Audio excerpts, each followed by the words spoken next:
Light in the Dark, and I'm here with the amazing Ethan from American Head Ghost, and I was wondering, I almost fucked that I was up. about to say restart it because you didn't, it didn't record the front part. I had hit play before. Your band name, before that goes on, American Head Charge, and your band name, just to my brain. Really? They're similar? No, they're not similar. They're just I'm autistic, so fair. the flow of the names. Okay. When I say American, I'm like... Great American Ghost. Yes. We got it. We're going to do great. I'm so sorry. No, I do love your music, though. Hey, thanks. I appreciate Me too. Good. You playing?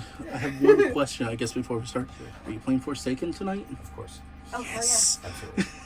Yeah. We're playing for an hour. Yay. It's kind of brutal, actually. And I know you're probably playing, I'm assuming you're playing Scars, too, because it's the newest. We are. Yeah, much to my chagrin. Really? Yeah. No, like you? Nah, I don't dislike you. I just, it was the first song we wrote for the new record, so it's like the oldest song. So now we play it, and I'm like, I've heard this song a million fucking That times. makes sense. Yeah. I get that. Yeah. Are we on? Yeah, so whenever you want to start. Oh, good evening. I'm Crimson from Shine a Light in the Dark, and I'm here with the amazing Ethan, and he is going to do us a wonderful honor of giving us a little moonlight for tonight. Hi, I'm in a band called Great American Ghost. Just want to say it. That's fair. He's taking care of me. Yeah, I'm trying. My first question for you is, I grew up in and out of foster care, and so the one thing that could never be taken away from me was music. And so in those spaces, as an artist, you create spaces that your listeners are able to go in and be with you, to feel seen, heard, and understood, if only for a moment. So what is the world you're trying to create for your listener?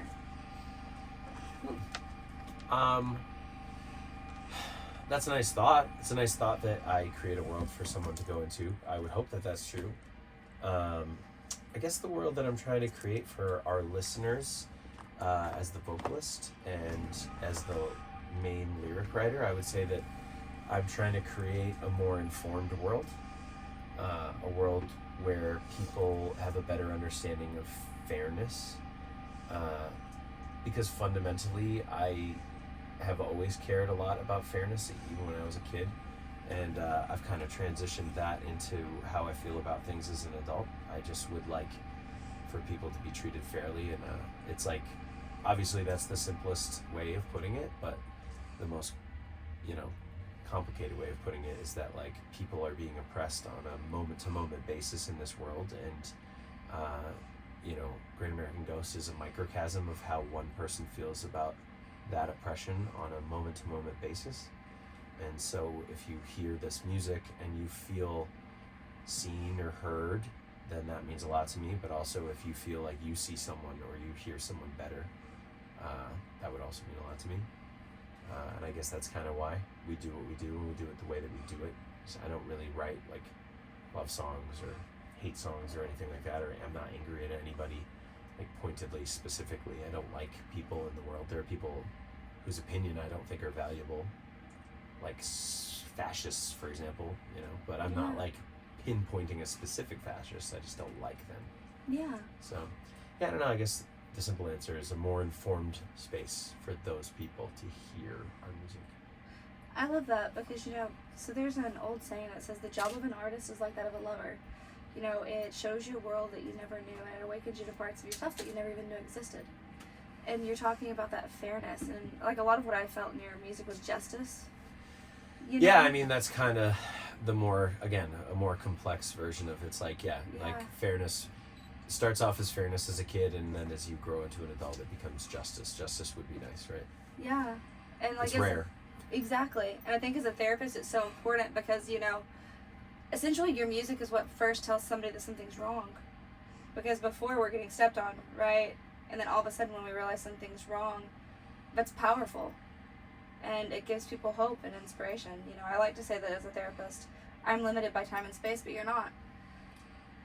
Yeah, I would hope that that's true. I mean, I guess I've never really thought about it, if I'm being completely honest. Like, I've never really thought about actively opening a mind or changing an opinion.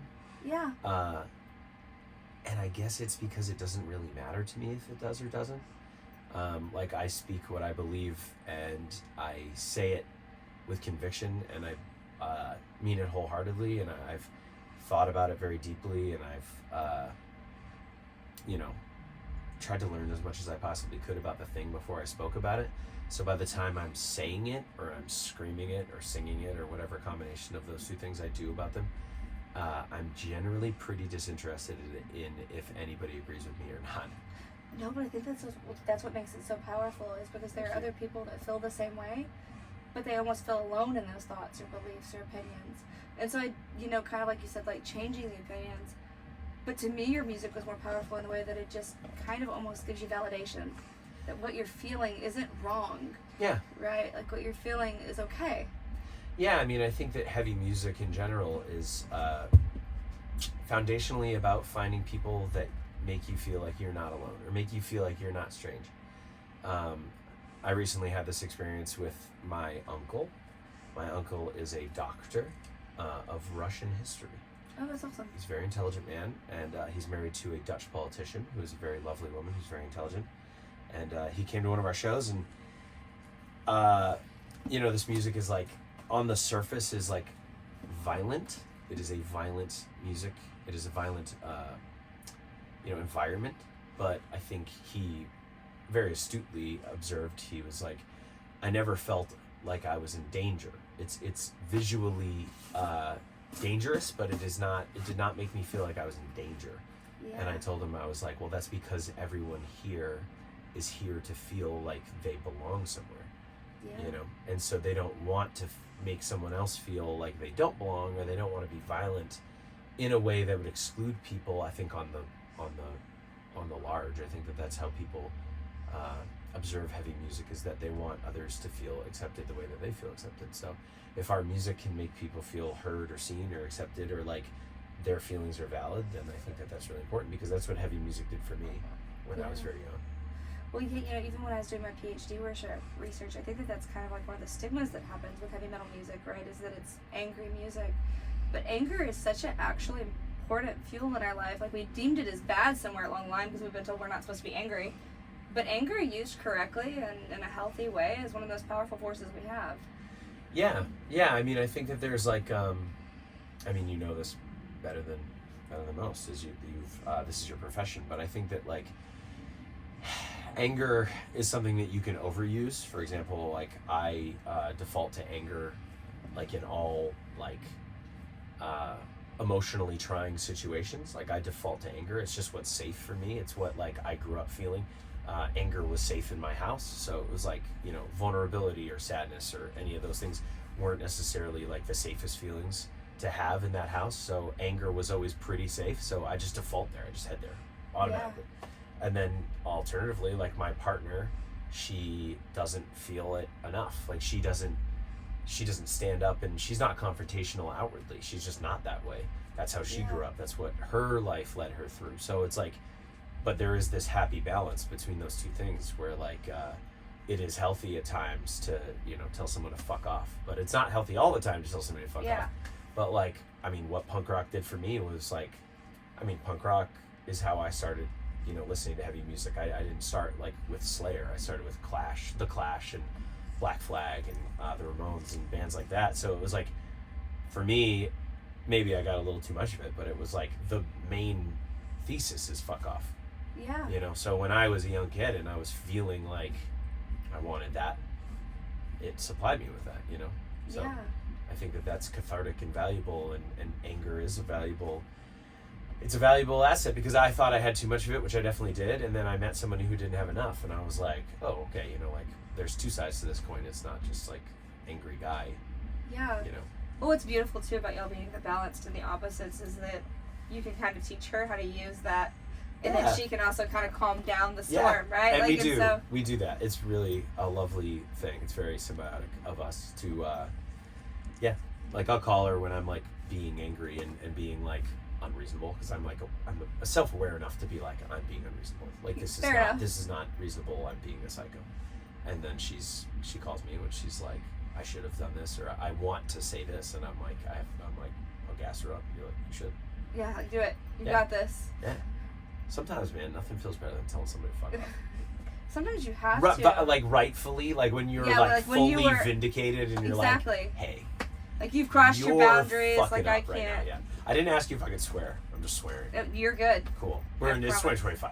Exactly, We're swearing here. You know what I mean? And part of the reason we do this podcast anyways, because like kind of like what you're talking about anger and stuff, is I want to promote that authenticity to people, to realize that they, like, all these feelings that we think are bad aren't necessarily bad. They're just, we've been told they're bad for so long, but is that really true? Yeah, I think that You know that's, what I mean? I think you're right. I mean, I think there's a lot of those. I think that is a, especially for our generation, that's like a common issue where it's like you're told this is good and this is bad. And Yeah. I don't think that those are really true or accurate anymore. We're still dealing with it. I don't know if your parents are in your life, but you know, like my mother is a huge part of my life, but I love her very much. But she still does the thing where she's like, you should not do that, darling. You shouldn't, you know. And I'm not talking bad about her. My mom will watch this, and she's a saint. But I'm just saying that it's like there is sometimes that disconnect of like communication between those generations where it's like, you should just not feel that way. And it's like, so at my therapy office, everything's painted black, and then I have it like with mirrors on it, so it shines in like and brings the light in the dark. nice. My mother-in-law came in and she was like, you know, if I was depressed and I came into a black office, I would just end it. And I'm like, yeah. Well, this place wasn't meant for you. Meanwhile, my apartment is black. Exactly, And like, I love the black. love my apartment. My apartment makes me feel very safe. And when my mother-in-law watches this, I love you, but so Little Black Dress. That was the name of the paint. I was like, this makes me feel very safe. right. And I wanted it to be a space that when they came in, they'd realize it instantly that it wasn't meant for. If my walls scare you, then this probably isn't the place for your I mean, healing. also though, like mauve, you know, like has that ever soothed anybody? Like the color of every therapy office I've ever been in. Right. Who walks in and they're like, oh, off yellow. I feel so safe here. You know, like that's insane.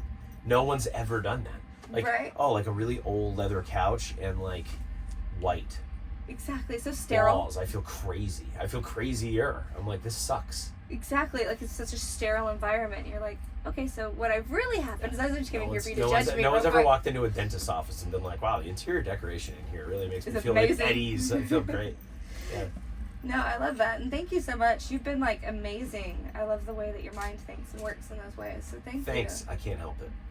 you. Well, it's beautiful, so I Hey, thank appreciate you. it. Oh, thanks. You know, one of my next questions for you too was like, the path of an artist is a hard path to choose.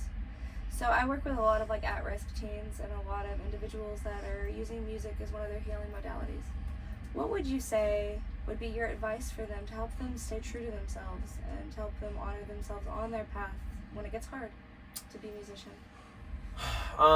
You know, I would say to them the exact same thing that I say to like younger bands.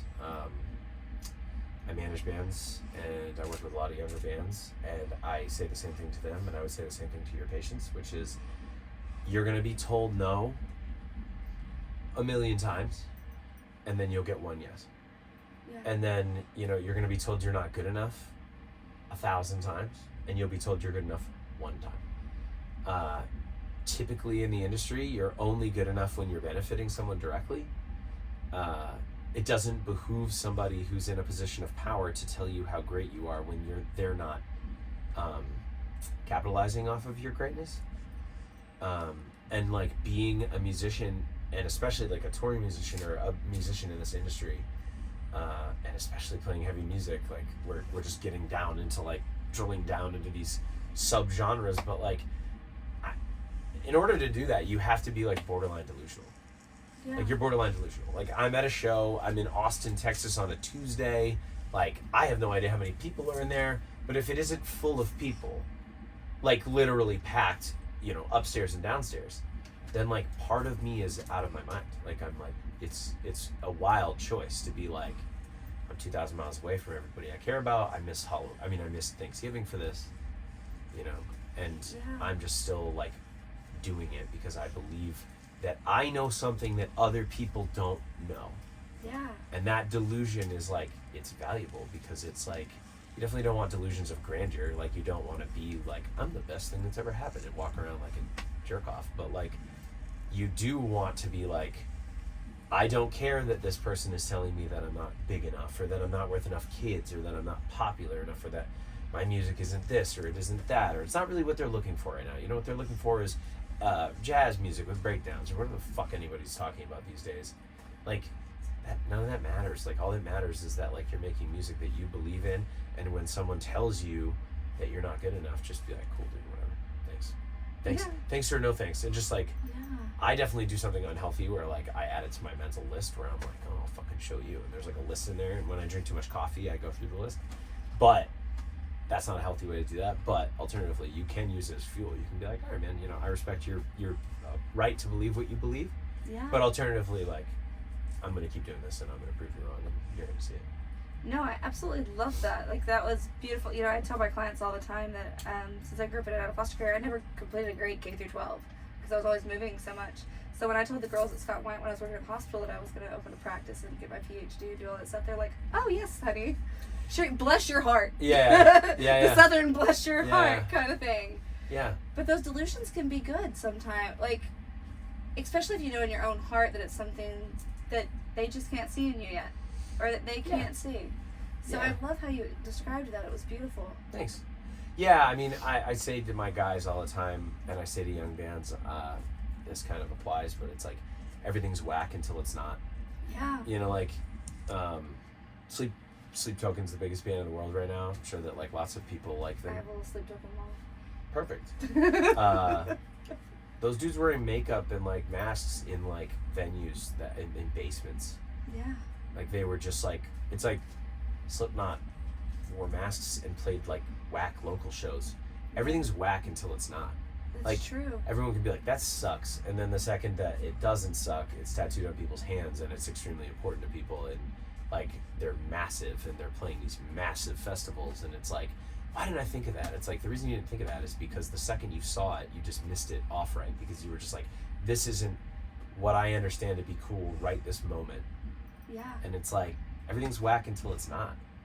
Like, like my bass player is cool as hell. He's cool as hell. He wears like armor on stage. You guys will see him tonight. He wears like armor on stage, and he was like, "Is this whack?" And I'm like, "It's only whack until it's not." Right. Until kids are showing up to our shows wearing like the black armor that he got on, fucking Amazon or wherever he bought it. Yeah. But like, he looks cool as hell, and then kids will be like, "That's dope. I want to do something like that." Right. And then it's not whack. And then everyone's like, "Well, I wish I thought of that." It's exactly. Like, well, he did because he didn't listen to you. And it takes a lot of bravery. Like, it takes a lot of balls to show up with your face painted and like half a mask and being like walking up on stage seriously. That takes a lot of balls, and that amount of balls is what it takes to ignore people when they tell you you're going to fail 1,000 times, and then one person is like, "Yeah, you're pretty good." Right. But I think that's beautiful, though. It says a lot about like the heart and determination, because you're right. And if you don't mind, I'm gonna totally steal that to tell my clients that it's whack until it's not. It's whack till it's not. I'll be like, Ethan says it's I need to whack make a until sticker. it's not. Yes, you do. Because I really like that, because it's so true. And I think that a lot of times I've noticed that humans just want something that's closer to relate to. Because we try to talk about it in all these fancy ways, right? To make you, like, especially like when you're in therapy, a lot of times they try to use all these really big words and all these like crazy things. And like, but at the same token, do people really relate to that? Sometimes it can be hard. Yeah, I don't know. I think that, I think that it's just a matter of like self-belief and self-value, and it's tough, man. It's being a musician is really hard. Like I said to you before the camera started rolling, it's like I'm in Lincoln, Nebraska, and it's fucking snowing, and there's 25 people at the show, and it's like, what am I doing? Yeah. And then you go play a show with 500 people or 1,000 people, and you're like, oh yeah, this is what you're doing. But like, can you weather that storm is what the music industry really is. It's not, are you good? Because like, I like my band a lot. I think my band is the best band in the world. I have to think that. Yeah. Because I'm out here doing it, right? So you have to believe that. So it's like, I already think that my band is the best band in the world, but can I last? Can I get kicked while I'm down long enough to then wait it out, to then be like, actually, we're drawing a bunch of kids and everybody likes us now, and it's like, oh, Yeah, no. When was the moment, because like even talking about how hard the path is of a musician, when was the moment you knew that music was the form of expression you wanted to choose in the world? That is a really interesting question. Thank you for asking it. I will say that there were 2 moments in my life that I can remember. When I was 11 years old, Joe Strummer from The Clash passed away, and I didn't know anything about him. I was 11. You don't know anything when you're 11. Yeah. And my mother's British, and she was like a punk. She was into punk music when she was younger. So like weirdly, like on the Grammys, I think they did like a thing for him, and Bruce Springsteen sang "London Calling." I like remember that very vividly, Yeah. and I didn't know who the fuck Bruce Springsteen was, but I was just like, I like this, and my mother was like, "You like this?" I'm like, "Yeah." And she was like, "I will show you this band," because she had seen them, like she's seen them when they first started, and she was like, That's cool. she's like, "I have these records and I have these vinyl and I have all this like punk rock memorabilia and all this stuff," and all of it came full circle around when I was like 20, and I lived in a squat house by myself or with my friends. I lived in some like abandoned fucking house, and they're all like, "Have you ever heard Jam 69, or have you ever heard Cockspire? Have you ever heard, you know, like these bands or like Vanilla Muffins?" And I'm like, "Yeah." When I was 11, my mom showed me Sham That's awesome. 69 because she's awesome. So that was one. And then the other was when I was 15 years old, or 14, I don't remember how old it was. I went to a show in Manchester, New Hampshire. I'm from Manchester, New Hampshire. And I went to a show, and it was at a place called the Bomb Shelter. Okay. And a band called Misery Signals played. And I didn't really know them that well, and they came out, and it changed my life. They played like a set. They weren't even the headliner. They were just supporting. Yeah. They were supporting a band called Remembering Never, and it was super violent, and it was super scary, and I remember being scared and being young, Yeah. and then I remember it ending and being like, I have to do that now forever. Like that was legitimately That was my the thought. I feeling? was like, I have to do that forever. So I legit the next day walked into my football coach's office because I played football. I played football from when I was like 4 to when I was like 15 years old, Yeah. and I quit. I was like, I'm done. I was like, I don't want to do this anymore. I'm going to do this thing. Like I'm going to go be in a band and I'm going to tour, and that's what I'm going to do.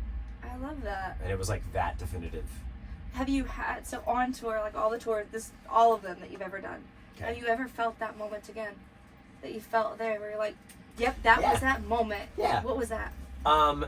You know, so I'm a plumber.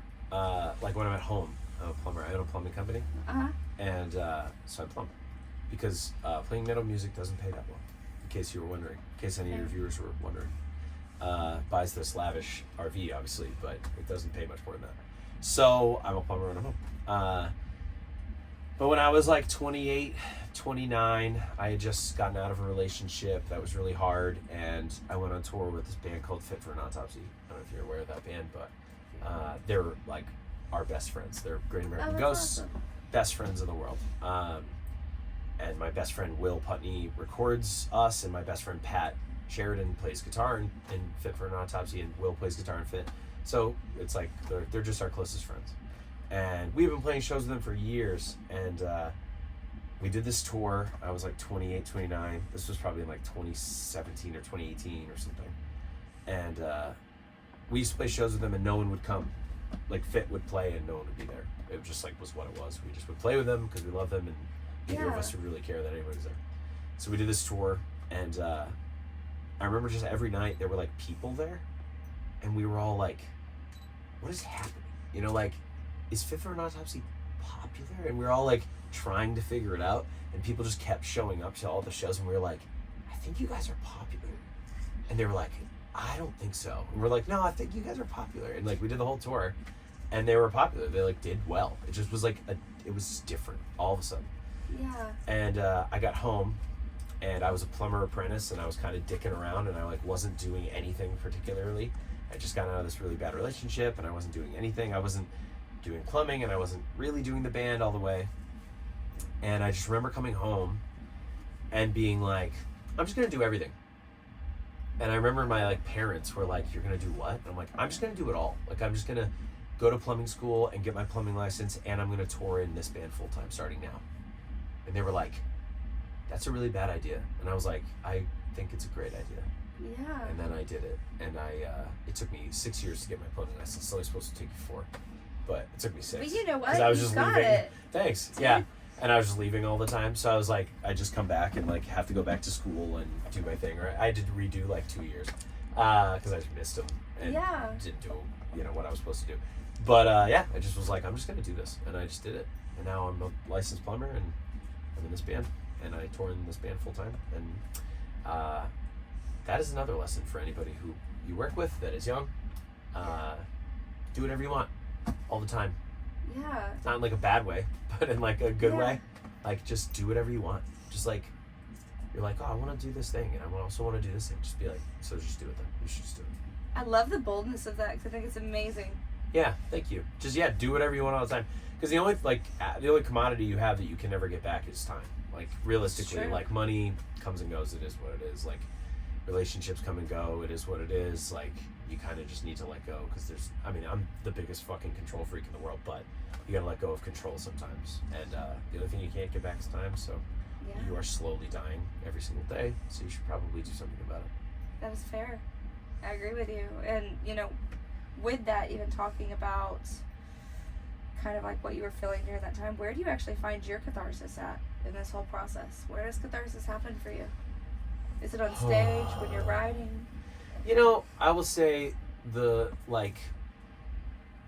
I think the catharsis for me in this comes in the juice. The chase is the juice for me. Okay. So playing is this amazing thing that I love doing, obviously, and connecting with people is this amazing thing, but I almost feel like it's a separate thing that I value very separately. But for me, the catharsis is working really hard and seeing results, and that's what keeps me in it, because I do think that anything else, any drug or any anything that's causing stimulation to your brain, it wears off. Eventually, even the biggest bands in the world are playing to 10,000 people, and eventually they're fuck this. There's a great interview with Pat Smear from the Foo Fighters, who's he was playing in Foo Fighters and they were the biggest they were ever gonna be, and he was I fucking quit. Yeah. He was just I don't care. They're on tour Red Hot Chili Peppers. He's fuck this, I'm done. Yeah. Because eventually it wears off. I'm not saying it's worn off for me. I'm just saying that the value I find in this is the chase, is that's the juice, is the working really hard to see the results, to get somewhere, to keep growing, and that's where I think I find catharsis. But equally, it brings me a lot of it takes my peace away a lot, if I'm being completely honest with you. It's really hard. I love that you ended on that, because you led me right into my next question, which is how do you find your peace, and how, with your, because right, we're talking about how the path of this artist is hard and how it takes a lot of work. So how do you take care of your mental health and your physical health and everything, when you're on the road? What helps you the most? I've started this on this recent tour in Europe, and I've continued it into this one, which is I really am trying to live in the moment of the moments. Yeah. Which I didn't do. I have not done for a long time. And I think that that's kind of the curse of being a musician, and especially the curse of being the kind of musician that I am, because I'm the engine, with these guys, and one of them is the really artistic one, and one of them is the the techie guy, and one of them's this guy and that guy, and they all have their roles. And for me, it's I'm the engine. So for me, it's we're very shark-like. Musicians, especially musicians like me, are very shark-like. So we're always swimming forward. And so my girlfriend, my partner, has to remind me all the time. She's you're being very sharky right now. I'll play a massive show at this place, and then my next move will be okay, well, how do we headline it with this many people? What's the next thing to get that big? Yeah. To then move to the next venue to get bigger, and that's how my brain works, and it's not healthy. So the way I try to mitigate that is that I try really hard to just live in the moment, which is Europe was good for that, going out with the dudes during the day, and just not worrying about the show, and not worrying about how much money we were gonna make or how much merch we were gonna sell, and just kind of expelling those concerns until it was really necessary to worry about them. Yeah. That was the only thing I could really do. I'm doing it on this one as well. I'm trying. It's harder in the US because I've seen the US so many times that I'm just kind of okay, we're in Austin, Texas. Yeah, we're here. Not there's anything wrong with Austin, Texas. Yeah, Love no, it. of course. But I've been here. I've toured since I was 18. I'm 36. Yeah, so it's a little bit harder to stay in the moment when you've been there a lot. A lot, but then you have to find solace in the guys that you share the road with, because they're there with you and they're having fun, and Every minute is different than every other minute you've experienced. So it's like it's not that hard, but it's that would be my way, is like trying to just live in the moment and being and actively like putting it up there so that I remember to do it. Yeah, no, that makes sense. And I love that because a lot of times we don't realize a lot of our anxiety and fears come from either living in the past or looking too far ahead in the future and just not enjoying the time we have now. Yeah, anxiety is weird, right? It's like a conspiracy about yourself. Yeah, it really is. And also, like, if you go back, I've done this practice a few times, but like if you go back into your anxieties, like 99.9% of them have never happened. Exactly. Which is crazy. But your brain doesn't stop you from thinking about it, but it's Exactly. like you're like, that never even happened. But your brain, and you know what's funny though too, is when your brain thinks about it, it still acts as though it's lived it, like that it's true information. It sucks. Right? Sucks. Like it's like this was true, and you're like, no, it wasn't. It was not. I promise. Or like, I love Tor is good for this. You'll be like sitting in a van, you'll be sitting in an RV or whatever, and you'll be anxiety thinking about something, and then you'll think about something else, and you'll lose what you were thinking about, and you're like, what was I just having anxiety about? And I'm like, why am I trying to remember what I was making up? Like I just made that up. Yeah, it was fake. It's not even a real thing. Yeah. It's hard. I mean, I've been to therapy and I've tried to like put in those practices where I'm like, you know, what is real about this thought? Yeah. Or like making a list of like everything that's on your mind and then being like, what on this list is true? Exactly. Because most of it isn't. You'll find you'll be like, most of this is not at all real. And most of it, you can't even actually tell what you're afraid of about it. It's right.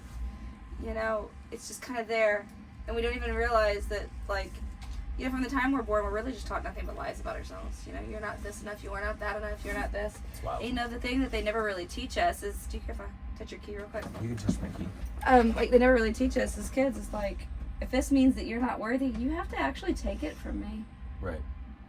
But they never teach us that, and as kids, we just take it and absorb it, and we believe all these bad things about ourselves, and then they become all these things that just promote all this anxiety that we don't even realize that we have, and it's all based on some lie that we never believed about ourselves in the beginning, but somebody told us. It's really interesting that we're like just a really overdeveloped ape that like ate too much fish. So we developed a frontal lobe, and now we've like convinced ourselves that like you're not worthy of something. It's very strange, because in reality, like, all you should really be worried about is like where your next meal is coming. Exactly. But obviously we don't do that. Obviously we consume information at like a rate never before seen. You know, like you're essentially like consuming the knowledge of the like Library of Alexandria on a day-to-day basis. And if you think that that's not what's causing your anxiety, then you're out of your mind. Exactly. But we're just like very well developed apes, and for some reason we decided to make up language, and we like started asking the question why. Exactly. And then the question why has led us to be like, I'm anxious about my bank account. Which are both made up things. It all is. Anxiety and bank accounts are made up. Right. Like, and we don't even realize it because we've been taught not to. It's almost like we've been programmed to not see certain things, you know? Yeah, it's weird. Well, that's like society, right? We're all in this like shared delusion. That's all society is. It's like again, back to like bank accounts. Like I look at my bank account on my phone and it says like numbers, and it's like I've never seen that money in my life. I've never held that money. Equally, money is only worth something because we've agreed it's worth something. Exactly. So strange. Like gold has no value. It's really not that conductive. It's not that great, but we just like it. It's just shiny. So it's like that's the standard of money in the world. It's so weird. We're very strange. We're very strange little animals. Sorry, I don't know if we're off topic here. No, this isn't really therapy, but we're talking about like existential crises. So it's not off topic because a lot of times I am teaching them to see their reality differently, because we don't realize that what we think is real isn't always real. Like, we're told these concepts, we chose to believe them, and now we live our life based on them, and that gives us a lot of fear a lot of times. Like, even when you're talking about the idea of, in the theme of justice, right? Yeah. It's a lot of that is even teaching us that, like, right, so like if I'm taught a whole bunch of lies about myself, and then I don't believe in myself, and I don't believe in my self-worth, and I think that I'm shit, right, and that I can't do anything, and it's delusional to take care of yourself, you know, all these things, it's really good for somebody to control you. Yep. It's really good for people to at that point you're very easily controlled. And like when working with clients and stuff, like a lot of times they don't realize like where did that information come from? It didn't come from a position of Yeah. non-power. It came from a position of power. I mean, that's abuse 101, right? I mean, Exactly. like, that's how one person abuses another person, and that's also how like a group of people abuses an entire other group of people Yeah. by feeding them lies about themselves and their self-worth and their value, which like on a societal scale we're doing on a constant basis. It's like how people who are addicted to drugs, or how people who are addicted to certain things, or like how like people who don't have like a lot of money, in the way that those people are viewed in our society is just like, that is just a way to pit one group against another group so that they can be controlled more easily. Yeah. And in actuality, all it really is that like we're all just human beings, and we should probably just be like cognitive of the fact that everybody has a right to exist. Yeah. It's a pretty low bar, but like, or just do whatever they want as long as it's not hurting anybody, which is like also another very foundational like belief structure that doesn't take a lot of intelligence to understand. But like, you know, if you drill down, it's like it that applies to like trans rights, and it applies to all these other things that are like, they could just be no-brainers if you just were like, I just think people should be able to do what makes them happy as long as it doesn't hurt other people. Yeah. And no, what I really love, and I do appreciate, and I'm really honored that you allowed me to go on those topics with you, because I thought that you'd be perfect for that, especially like when you were talking about like justice and just how important Thanks. a lot of those things are to you, and you know, wanting to see those things. And so I want to make sure that I honor your time. So my last question for you is, what is your current replay song? My current replay song is I think we always have a theme song to our life. So what's your theme song, and then what's your replay song? my theme song. Shit. All right. So my theme song would be "London Calling" by The Clash. Is my Okay. theme song, to bring it full circle, because it's like a generalized rebellion song, and so, you know, generalized rebellion is kind of my speed. And then my repeat song is "Big Casino" by Jimmy Eat World. I've listened to it, apparently, according to my Spotify Wrapped, the evil Spotify Wrapped, I listened to it 79 times this year, which honestly felt low. I was kind of like, that can't be right. I was like, it must be now way that you were on more. replay, man. Yeah, I was like, it must be way more than that. I've listened to that song way more. So yeah, "Big Casino" by Jimmy Eat World and "London Calling" is my theme song. It's also a good theme song. This is the start of it's like pretty anthemic, so I think I'm walking, you know what I mean? No, it's fair. I got a 3-hour drive, so those are now both gonna go on my. I like y'all give me new songs for my playlist. Love that. That's So- a trick. I like that. Good job. So I'm like, Yeah, to be like, you're like, I'll just have them give me music. exactly. Perfect. Like, have them give me their favorite music, and so. But I want to make sure that too that everybody knows, if they were supposed to listen to one song from you, right? What would your introduction song be for them if they've never heard of you before? What would you tell them to listen to right now? That's an interesting question. I would say "Echoes of War." Oh, that's a good one. Thanks. Because it is a reflection onto the current state of policing in this country, and it also applies to ICE and how they're handling something that doesn't need to be handled, in my opinion. I'm like, I just think, not to get off on a tangent on it, but like, I'm the son of an immigrant, and my mom wasn't like a legal immigrant when she moved here, you know, and so it's Yeah. like, just because she's a white Anglo-Saxon Protestant, it's like more acceptable that she was like illegally in America. But like, my mom, I think this is the case, she'll correct me after she watches this, but I believe that when she first came over here, she was on like an expired visa or something like that, and she got over here. So like, to me, it speaks to the fact that like, I see how much my mother has brought to this country, and I see how much my mother has brought to my life and my brother's life and my father's life and everyone in her life, and it just strikes me as being like, it's so insane that we observe these like completely manufactured lines that no one could draw if you paid them $1 million to do it, and for some reason we act like we give a shit about them, but meanwhile almost everybody in this country is comes from immigration. There's like very few Native Americans that are like pissed about immigration. So, you know, Yeah. like some None of us belong here, some actually. like some guy of Germanic, you know, Yeah. very, you know, it's like, dude, like, you know, get over yourself.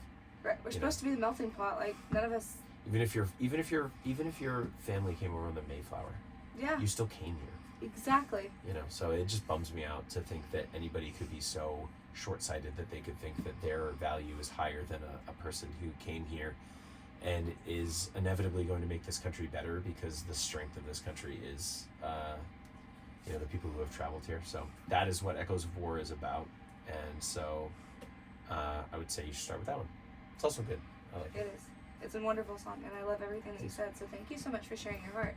Thanks. I really appreciate that. Yeah, no problem. And it was an absolute honor to speak with you today. So thank you so much. Thanks for talking to me. Yes, thank you. Thanks for wanting to talk to me. I appreciate it. Yes, thank you. Yeah.